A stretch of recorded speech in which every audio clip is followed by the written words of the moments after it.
All right, YouTube, welcome back. Thank you for tuning in. So tonight we're going to talk once again about the buyback theory in regards to the Federal Reserve buying back our XRP.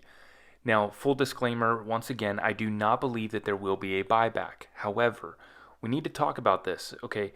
I just came across this proposal and explanation of the legality of how the Federal Reserve would be responsible for buying back our XRP if the SEC were to somehow win this case and XRP was deemed a security that we were not allowed to own.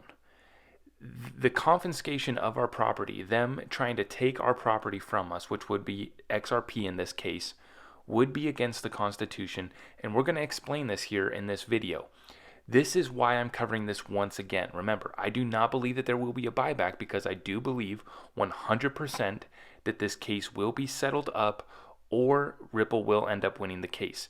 Worst case scenario, I see Brad and Chris getting a slap on the wrist fine for selling that original XRP back when they did. However, I just think that there is no chance that XRP is deemed a security. However, if the Federal Reserve, if the SEC, if our government wanted to do this and they wanted to go down this road and somehow they were able to deem XRP a security, we need to talk about the constitutionality of that proposal, of how that would play out, and how a buyback would have to be done in that instance. So we're going to talk about this once again. Let's get into it. Thank you for tuning in. So this proposal is coming from Reaper Financial LLC, and I guess we should actually call this the official position on the legal proceedings. And Reaper Financial is an XRP ledger project. I'm going to give you guys a quick rundown of what they're trying to do on the XRP ledger, and then we'll go through their official position. And this is the best case that I've seen proposed for why they would have to do a buyback and the constitutionality of this proposal, basically. So the quick summary on this Reaper coin and what they're trying to do is essentially they're just trying to bring value to coins by making them more scarce. Just like to summarize, the simple explanation is basically they are going to buy coins at market value and then destroy them. Very interesting idea, kind of out there. I've never seen anything like this in the space, but this is a quick summary right here that I was able to find, and they do have their white paper posted with a roadmap. I'm going to look into them even further, but very interesting little coin idea here that they got going on. But let's take a look here. So on a monthly basis, Reaper will increase the total supply by 1% and sell that supply onto the market at market value. 97% of proceeds from the monthly release of Reaper will be used to buy at market the top voted cryptocurrencies as selected by the Reaper token holders. So you have to hold the Reaper token to vote on which coin is going to be destroyed. And then they're saying that the other 3% will be used to maintain operating expenses for Reaper Financial LLC.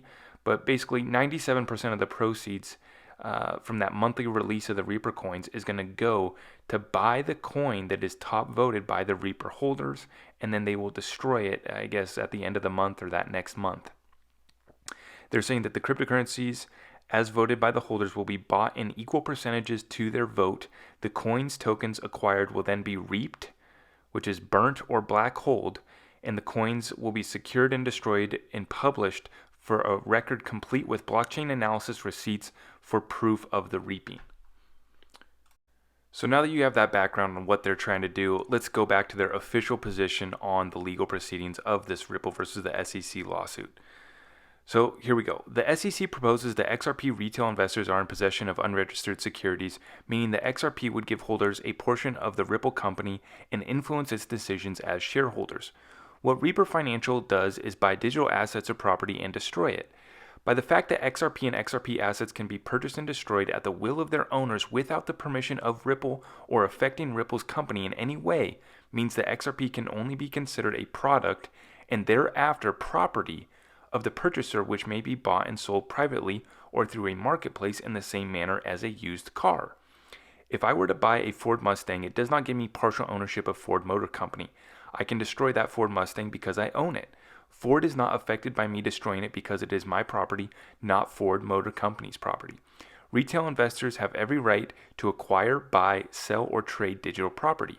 Both the 5th and 14th Amendments of the Constitution of the United States protect the personal property rights of the individual to acquire, use, or dispose of property freely. Now, we all know this, right? XRP gives you no share or stake in the company Ripple. In fact, Ripple has already offered pre-IPO shares on Link2 is one platform that you can do it. And what's ironic about this is on the Link2 platform, you can use the currency XRP to buy your pre-IPO shares of Ripple. So you can use the currency Ripple to buy the security Ripple shares, Ripple stock.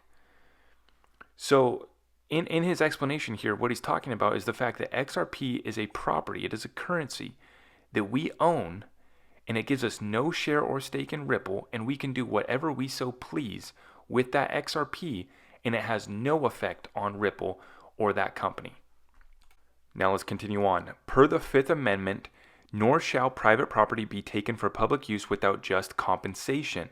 The federal government and SEC must offer a buyback opportunity to retail owners of said XRP property if a ruling was made against its circulation. If that is the route the federal government chooses to pursue, then the finite nature of the XRP blockchain makes XRP infinitely more valuable than the loosely produced Federal Reserve note, which will only increase in supply. Therefore, the only fair compensation for XRP property is to calculate the total number of XRP divided by the complete and total assets, debts, and liabilities of the US dollar. Any less is a violation of the United States Constitution and the Bretton Woods Agreement, in which the US dollar is the global reserve currency. The SEC case against the property rights of private citizens is contrary to the Constitution, and any ruling or law that is contrary to the Constitution is null and void. An adverse ruling against the property rights will be seen as a violation of the Constitution that is in bad faith to the American people. Now, just for quick coverage of the facts here, basically I was looking at what are the total assets, debts, and liability of the United States dollar, which it's hard to track because they're printing trillions of dollars at a time and the debt's growing by such a rapid pace. But let's run through these numbers real quick. It's pretty interesting. So the United States has about $5.95 trillion worth of assets. And I'm going to actually post down below in the description where I got this information. So I'll post my source down below if you guys want to check this out. They have nearly $6 trillion in assets, but they have 129 trillion dollars in bills. Now, we all know that the total national debt that they post for us to see is 29.7 trillion, and you can go pull up the national debt clock, and it's, you can watch it, the ticker going up, and right now we're at 29.7 trillion dollars is the national debt. But here's the thing, you have to also look at the unfunded liabilities that the federal government is responsible for as well. So that's going to be $55 trillion worth of Medicare, $41 trillion worth of Social Security, $21 trillion in publicly held debt, $9.4 trillion in military and civilian retirement funds, and $2.25 trillion in other liabilities. I don't know what that is. But this is how we get to this $129 trillion in total debt that the United States federal government basically has as a liability. And then if you add in those assets, that's going to get you even more. Now, I'm not going to do the calculations on what the XRP price would need to be for the buyback. We have seen the terms of the proposal from Valhill Capital at $37,000 per coin. And that sounds ridiculous, but when you look at what the explanation in this buyback proposal theory here from Reaper Financial, they're explaining how you have an XRP that's infinitely more valuable than the loosely produced Federal Reserve note, which will only increase in supply. Therefore, the only fair compensation for XRP property is to calculate the total number of XRP divided by the complete and total assets, debts, and liability of the US dollar.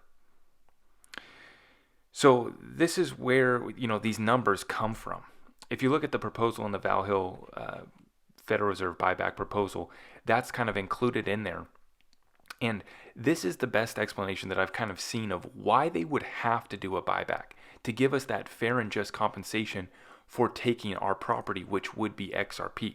If they take XRP out of circulation, if they say that we can no longer own it, then they are required per the Constitution to give us fair and just compensation for that property.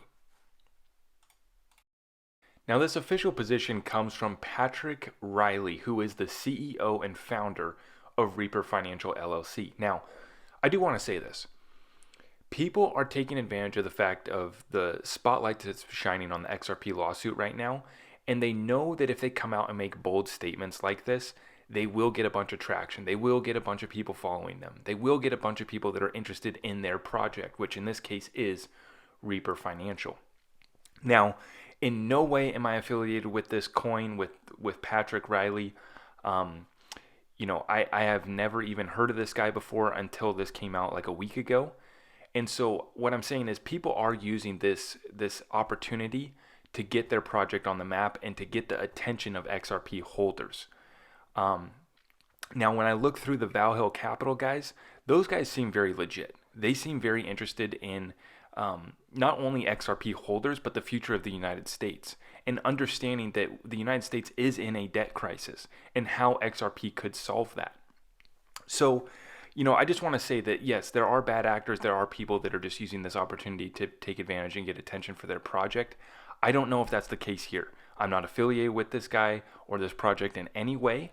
However, I am going to be reaching out to Patrick Riley, and I'm going to be trying to lock down an interview with this guy, and hopefully we can get his full side of the story, his explanation, what his project is aiming to do, and his thoughts on this SEC versus Ripple case. I definitely would be interested in locking down an interview with him. Patrick, if you see this, I'd love to reach out and have a conversation with you, man. But guys, I wanted to cover this because this was the best explanation on the constitutionality, the legality of why they would have to do a buyback if they were to deem XRP as security and take it out of circulating supply of United States citizens, right? The Constitution is a document that is held up here for hundreds of years, right? And the laws in it are so simple, right? And that's why it's worked so well for this country. And so if the SEC deems that this is property that we can't own, if the United States government wants to take XRP out of circulation and have it for themselves, they will have to give us just compensation for our XRP. So this is the only reason why I'm covering this. And I just want to say once again that I do not believe that a buyback will happen, because I believe that they will settle up with the SEC, and maybe Brad and Chris are going to get a slap on the wrist fine. But Ripple has such a clear case, XRP already being deemed a currency in 2015 by FinCEN. We already know. I've covered this so many times. I don't believe in a buyback actually happening, but the reason why I want to cover this is because we need to understand the legal ramifications if they actually go through with this. If they actually want to play this game, if they want to do this, they are going to have to give us just compensation for our property, the most valuable asset, the greatest digital asset ever created, XRP.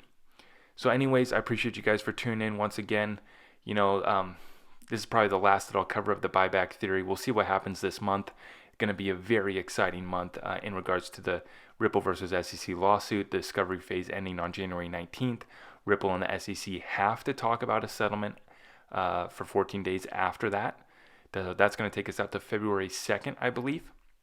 So over the next month, we're going to have some action in this case, and the whole crypto space is going to be watching. I do think that we're going to see some price action for XRP, not financial advice. But once again, I appreciate all of you guys for tuning in tonight. If you guys could hit that thumbs up button for me, make sure you tap the notification bell so you know when I'm going live. And we will see you guys in the next one. Thank you. Take care and God bless.